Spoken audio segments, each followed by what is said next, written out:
আসসালামু আলাইকুম। রিজওয়ানাস একাডেমিতে আপনাদের সকলকে স্বাগতম। এই ভিডিওতে আপনারা দেখতে পারবেন কোন 4টি বিশেষ উপায়ে আমরা গুগল স্প্রেডশিটটি ওপেন করতে পারি।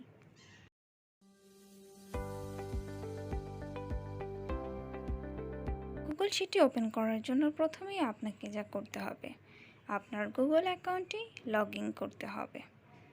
রাইট কর্নারে দেখতে পাচ্ছেন গুগল অ্যাকাউন্টটি সাইন ইন করা আছে।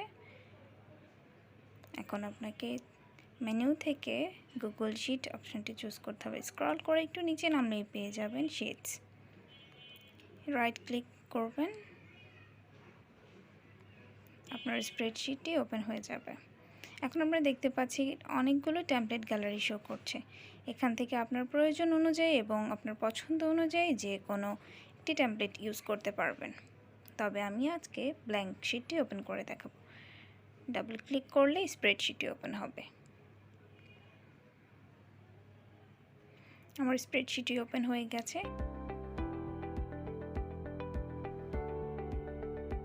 প্রথমে আপনাকে গুগল অ্যাকাউন্ট সাইন ইন করে রাখতে হবে এবং মেনু থেকে চুজ করতে হবে ড্রাইভ অপশন।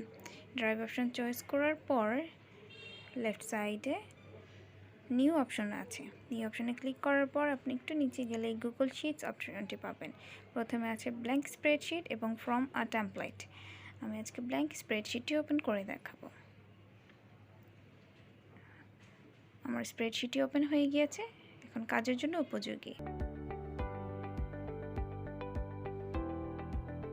স্প্রেডশিটটি ওপেন করার জন্য প্রথমেই আপনাকে সার্চ বারে সার্চ করতে হবে গুগল শিটস। গুগল শিটস লিখে সার্চ দেওয়ার পর প্রথম যে অপশনস আসবে Google shits free online spreadsheet for personal use, right click করে গো টু গুগল শিটস অপশনে ক্লিক করবেন। ক্লিক করার পর আপনার এখানে যে পেজটি ওপেন হয়েছে টেমপ্লেট গ্যালারি শো করছে, আপনার পছন্দ মতো ইউজ করবেন। তবে আমি আজকে ব্ল্যাঙ্ক শিটটি ওপেন করে দেখাবো।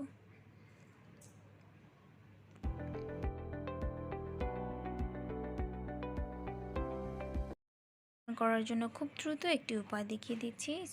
সার্চ অপশনে লিখতে হবে sheets.new।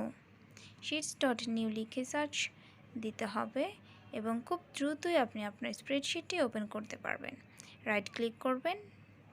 রাইট ক্লিক করার পর আপনার স্প্রেডশিটটি ওপেন হয়ে যাবে। ভিডিওটি যদি আপনাদের ভালো লেগে থাকে অবশ্যই আমাদের চ্যানেলটিকে সাবস্ক্রাইব করবেন এবং আমাদের পাশেই থাকবেন। আসসালামু আলাইকুম।